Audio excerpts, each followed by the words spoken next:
Hi, this video is about how to create one-sided cove light on ceiling. Have your room ready and let's go into ceiling module now. Left click on the ceiling, select ceiling design. Then left click on the region, select draw rectangle here and start drawing. Okay, click on the base ceiling first to check the elevation, which is 2007. Okay, then click on the new rectangle region and change the elevation to 2006, for example, to get a drop ceiling of 100. Okay, so to create light on only one side of the ceiling, you need to left click on the line on the side like this.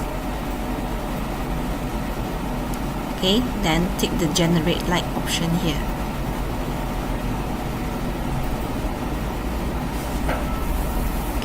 Let's go back to 3D and render to check the effect.